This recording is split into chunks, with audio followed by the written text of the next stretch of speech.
খাঁচার পাখি উড়ে গেল,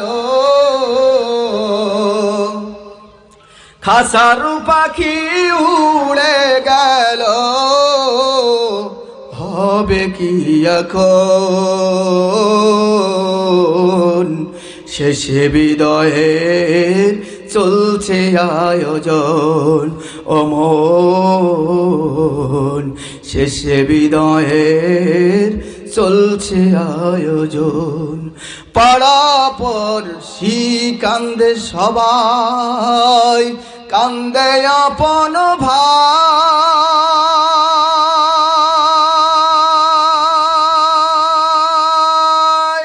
কেউ বা আবার ঘর বাঁধিতে বাস বাগানে যায়।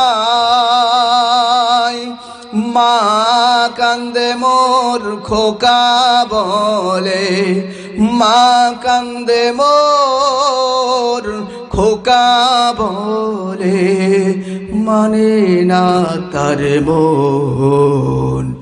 শেষে বিদায়ের চলছে আয়োজন, ও মন শেষে বিদায়ের চলছে আয়োজন। দেখেন, আপনি ক্লিয়ার ভাবে আমাকে দেখছেন দুই নয়ন ভরে, কিন্তু আমি তো আপনাকে ওভাবেই দেখতে পাচ্ছি না। এটা কোনো আফসোস নয়, এটা কোনো দুঃখ নয়। যিনি বুখারী শরীফ লিখেছেন, ওনার নামটা কি আপনারা বলতে পারবেন?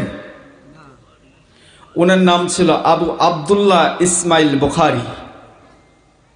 ছেলেটার বয়স 6 থেকে যখন 7 বছর,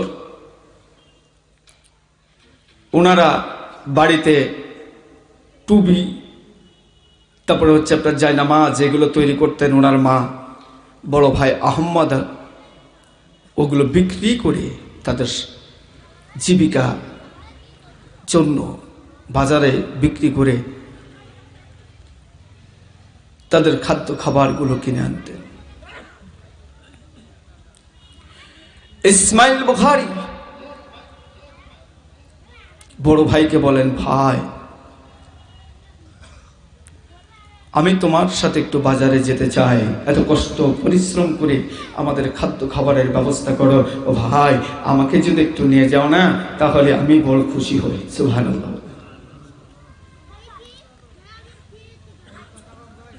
ইসমাইল বুখারী এভাবে যখন বড় ভাইয়ের কাছে আকুতি মিনতি করেন, তখন বলে, দেখো ভাই, তুমি তো অন্ধ মানুষ, তুমি তো একা একা যেতে পারবে না, কোথাও যেন একটু উচট খাবে, উচট খাওয়ার পরে তুমি তো পড়ে যাবে, ভাই আমার তুমি তো কষ্ট পাবে। ইসমাইল বুখারী বড় ভাইকে বলে, ভাই আমি যদি বাজারে তোমার সাথে না যেতে পারি, ভাই আমার শোনো, আল্লাহর নাজ নিয়ামত গুলি দেখার বড় ইচ্ছা হয়। বড় ভাই ইসমাইলকে বলে, আব্দুল্লাহ ইসমাইল বুখারী গো, ভাই আমার তুমি তো যাইতে পারবে, কিন্তু অনেক কষ্ট হবে, রাস্তাঘাটের অবস্থা তেমন যেন ভালো না, তুমি আঘাতপ্রাপ্ত হলে আমার মায়ের চোখের গোড়ায় পানি জমে যাবে। কথা শুনে অভিমান করলেন অন্ধ মানুষ ইসমাইল বুখারী।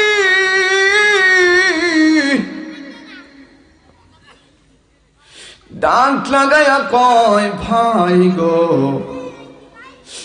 আমি তোমার সাথে বাজারে যাব না, আমি কোনো খাদ্য খাবার গুলেও খাবো না। মহান আল্লাহ রব্বুল আলামিন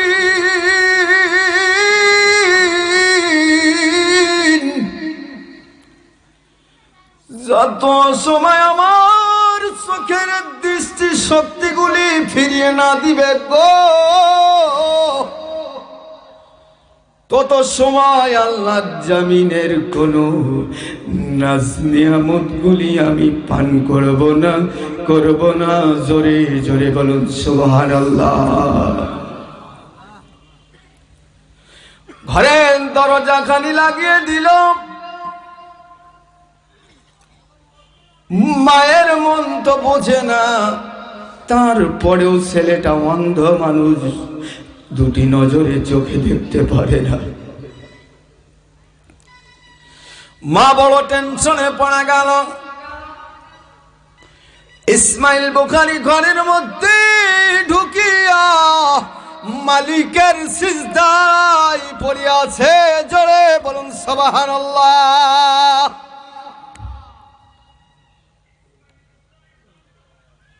ও বন্ধু,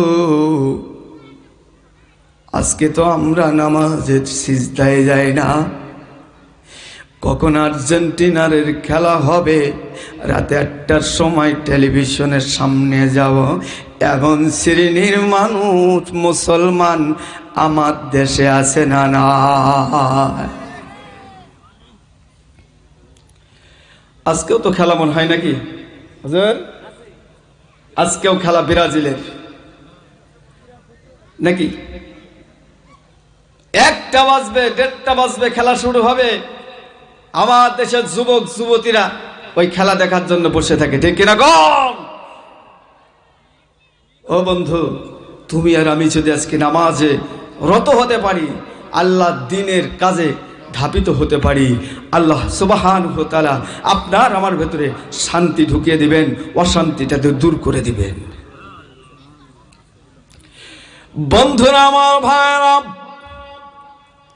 ইসমাইল বুখারী ঘরের ভিতরে ঢুকিয়া, ইসমাইল বুখারী রাহমাতুল্লাহি আলাইহি ঘরের ভিতরে ঢুকে আল্লাহর তাসবিহ তাহলিল পড়া শুরু করেছেন। মা ডাক লাগায়, সন্তান ইসমাইল বুখারী, বাবা আয় আয় আয়, আমি তোর মা ডাকি, আয় বাবা কিছু খেয়ে নে। ইসমাইল বুখারী বলেন, ও মা,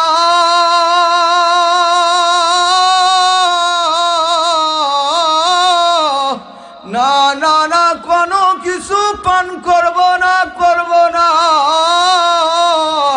যত সময় আমার আল্লাহ রাব্বুল আলামিন চোখের দৃষ্টি শক্তি ফিরিয়ে না দিবে, তত সময় আমি আল্লাহর দুনিয়ায়, আল্লাহর জমিনের কোন নাজ নিয়ামত ভক্ষণ করব না।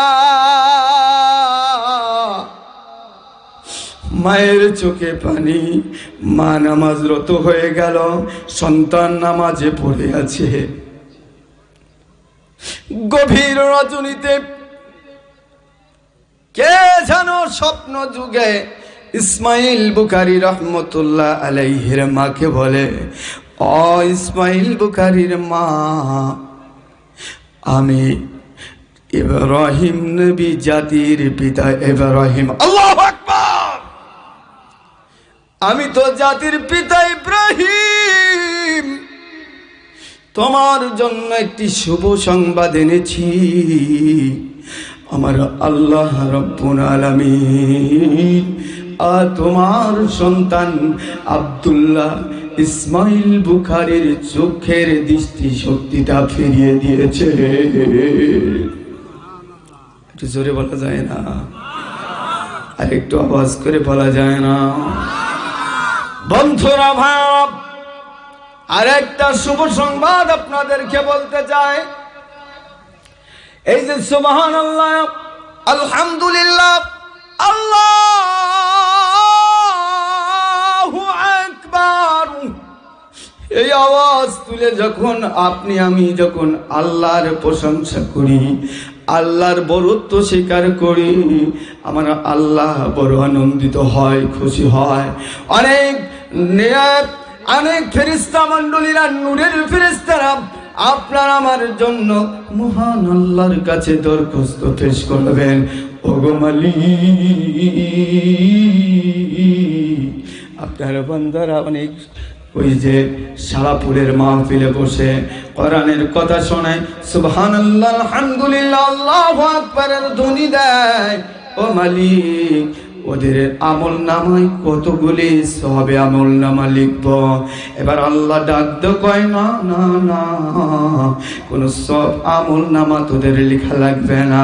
আমি আল্লাহ আনন্দ এবং উৎসবের সাথে আমি রব্বুল আলামিন ওই বান্দা বান্দীদের আমল নামায় আসমান জমিনের সমস্ত খালি জায়গাগুলো সওয়াব দিয়ে ভরিয়ে দিলাম। বন্ধুরা, ভাইয়ের আমার, কষ্ট হচ্ছে আপনাদের? রাত অনেক গভীর হয়ে গেল। এই যাদের বসার জায়গা নেই চেপে চেপে আসেন, সবাইকে বসতে দেন। স্বেচ্ছাসেবক যারা আছেন কোনো কথা হবে না, বসাই দেন সবাইকে, কেউ দাঁড়িয়ে থাকবেন না। বন্ধুরা, ভাইয়ের আমার, ইসমাইল বুখারী তাহাজ্জুদের নামাজ আদায় করলেন। এবার রাত্র প্রায় শেষ হয়ে গেল। এমন একটি সময়ের মধ্যে দেখা গেল ইসমাইল বুখারী রহমতুল্লাহ আলাইহি দেখেন আল্লাহ রব্বুল আলামিন তার চোখের দৃষ্টি শক্তি গলে পরিপূর্ণভাবে ফিরিয়ে দিয়েছে। ও বন্ধুরা গো, ইসমাইল বুখারী রহমতুল্লাহ আলাইহি এবার বড় টেনশনে পড়ে গেল।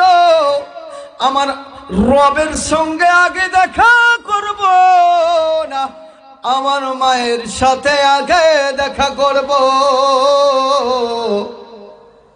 বড় টেনশনে পড়ে গেল, বড় চিন্তায় পড়ে গেল। মুয়াজ্জিনের কণ্ঠে এবার আজান ভেসে আসলো, আসসালাতু খায়রুম মিনান নাওম।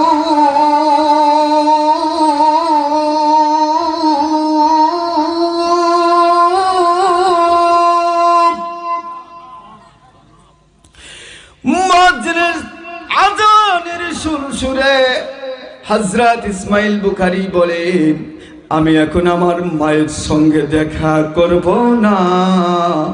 আমার আল্লাহ যে রব্বুল আলামিন আমার দৃষ্টি শক্তিটা ফিরিয়ে দিয়েছেন, ওই মালিকের সাথে আগে দেখা করা জরুরি হয়ে গেছে। বলুন সুবহানাল্লাহ। প্রিয় ভাই ও মুসলমান, আমার আল্লাহ পারে কি পারে না? ওই মহান মালিক ইসমাইল বুখারী রহমতুল্লাহ আলাইহিকে দৃষ্টি শক্তি ফিরিয়ে দিল।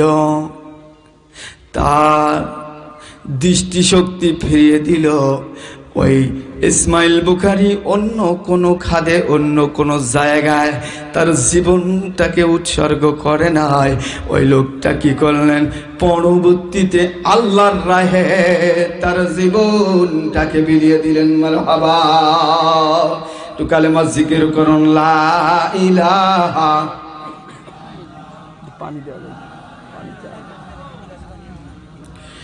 লা ইলাহা, জোরে লা ইলাহা, আরো জোরে লা ইলাহা।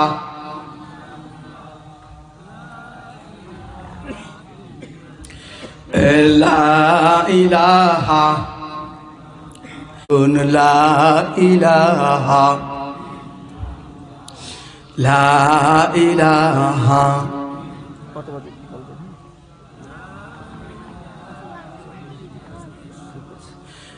লা ইলাহা ইল্লাল্লাহ মুহাম্মাদুর রাসূলুল্লাহ। সকলে বলছি সাল্লাল্লাহু। কি কষ্ট হচ্ছে আপনাদের? কবির বিন সামাদকে ডাক দেব? প্রিয় ভাইয়ের আমার, ইসমাইল বুখারী রাহমাতুল্লাহ আলাইহি নামাজে চলে গেলেন। মুয়াজ্জিন বলে, এই বাবা তুমি কিভাবে আসলে? তুমি তো একটা অন্ধ মানুষ। কি মানুষ? অন্ধ মানুষ।